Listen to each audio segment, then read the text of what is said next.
The door creaked open, a familiar sound I once welcomed with warmth at the end of a long day. But tonight, it sent a chill running through me. Sarah stood in the doorway, bathed in the faint glow from the porch light, her silhouette trembling, as if weighed down by something unseen. Bruises marred her skin, dark, vivid patches that stood out against her pale complexion. I froze, my breath catching in my throat. "Sarah, what happened?" I asked, my voice barely a whisper, already bracing myself for a truth I feared would tear me apart. She hesitated, her eyes shifting away, lips trembling as if she wanted to speak but couldn't. The silence was suffocating, thick with all the things left unsaid. I stepped forward, reaching out for her hand, but she recoiled, pulling her sleeve down to shield the marks. "It's nothing," she murmured, her voice cracking under the weight of the lie. I wanted to believe her.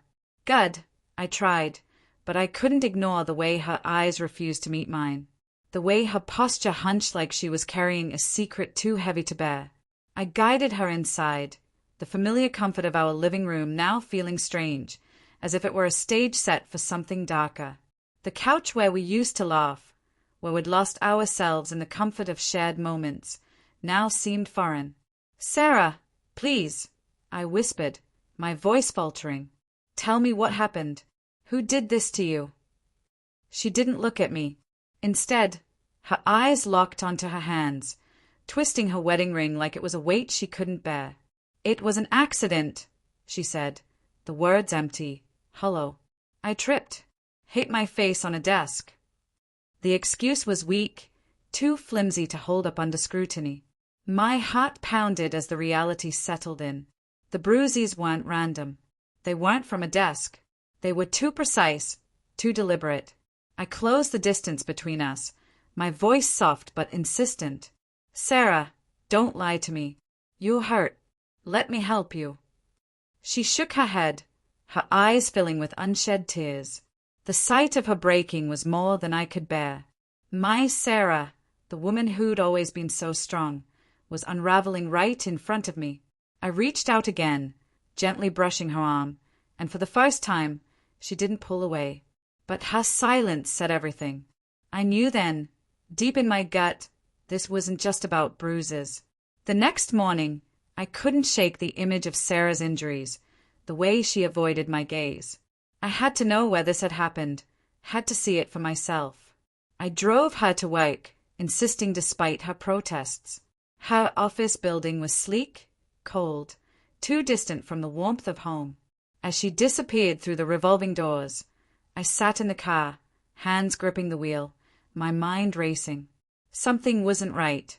I could feel it, the storm brewing beneath the surface. That's when my phone buzzed. A text from an unknown number. My heart sank as I read it. A photo of Sarah, laughing, too close to Derek, her boss. His arm around her shoulders, a smile on both their faces. The message below was a punch to my gut. I hit her, loser, and she liked it. The world seemed to stop as the words burned into my mind. Derek, the smug bastard who always hung around too long at company parties. The one who'd made me uneasy every time I saw him with Sarah. But I trusted her. I trusted us. And now that trust was shattering. Was this why she'd been so distant lately? The late nights, the vague excuses, the empty smiles. I couldn't confront her yet. The pain was too fresh, too raw. Instead, I called Mike, an old friend who worked in IT and had a knack for uncovering secrets. "I need you to look into something," I said, voice steady despite the storm inside. "Sarah's boss, Derek. I need everything you can find." Mike didn't ask questions. He knew the urgency in my voice. "Give me a day," he said. "I'll get you what you need." That night, Sarah came home late again, her face pale, bruises darker than before, like they were spreading across her skin. I wanted to scream, to demand answers, but I held back, afraid of what I might hear. I watched her move through our house like a shadow, avoiding my gaze, her responses cold and clipped. "How was work?" I asked, testing the waters. "Fine," she replied too quickly, disappearing into the bathroom. The sound of the shower running felt like a wall between us. Mike called the next afternoon. "You're not going to like this," he warned, his voice grim. He'd found emails, texts, hotel receipts, proof of Sarah and Derek, a secret affair spanning months. The bruises weren't from an accident. They were from him. The realization crashed over me, and I felt like I was drowning. The woman I loved, the woman I had given my life to, had betrayed me in the most unforgivable way. The next day, I confronted Sarah. I spread the printed screenshots across the kitchen table like cold, hard evidence. Her eyes went wide, her breath catching in her throat as she saw them. "James, I can explain," she started, but her voice wavered, and I knew there was no explanation that could fix this. "Explain what?" I asked, my voice low with barely contained fury. "That you've been sleeping with him? That has been hurting you, and you let him? Or that you lied to me every day while I believed in us?" She broke then, tears streaming down her face, but they didn't soften me. "It started as nothing," she sobbed, her voice broken. "Just flirting. But then he wouldn't stop. He said he'd fire me, ruin my career. I didn't know how to get out." I wanted to believe her, to see her as a victim, but the evidence told a different story. Her laughter, her eagerness, her betrayal. "You could have told me," I whispered, my voice cracking. "You could have trusted me. But you chose him. You chose this." She reached for me, but I stepped back, the chasm between us widening. "I'm sorry," she said, her voice barely a whisper. "I love you, James. I never stopped." But love doesn't leave bruises. Love doesn't lie. I turned away, the weight of her words suffocating me. "I need time," I said, grabbing my keys. "I can't do this right now." I drove to Mike's place, the screenshots burning in my pocket. He had more. Derek's history of harassment. Complaints from other employees buried because of his influence.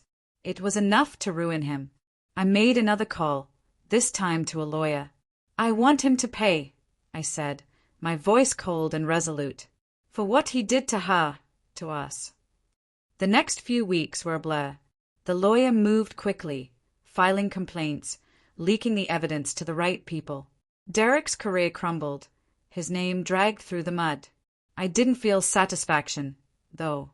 There was no victory in watching him fall. Not when Sarah and I were still broken. She begged me to talk, to go to counseling. But every time I looked at her, I saw the bruises, the lies, the betrayal. I moved out, renting a small apartment. The silence in it was deafening compared to the life we'd shared. One night, she showed up at my door. "I know I don't deserve you," she said, her voice raw. "But I need you to know I'm trying to be better. I'm in therapy. I'm done with him. I just need you to see me again, not just the mistakes." I wanted to hold her, to erase the pain. But I couldn't. Not yet. "I see you," I said, my voice thick with unshed tears. "But I also see what you did. And I don't know if I can ever unsee it." She nodded, tears falling, and left without another word. I stood there, alone, the weight of our broken vows pressing down on me. Derek regretted his actions, but the real regret was mine, for believing in a love that had never been what I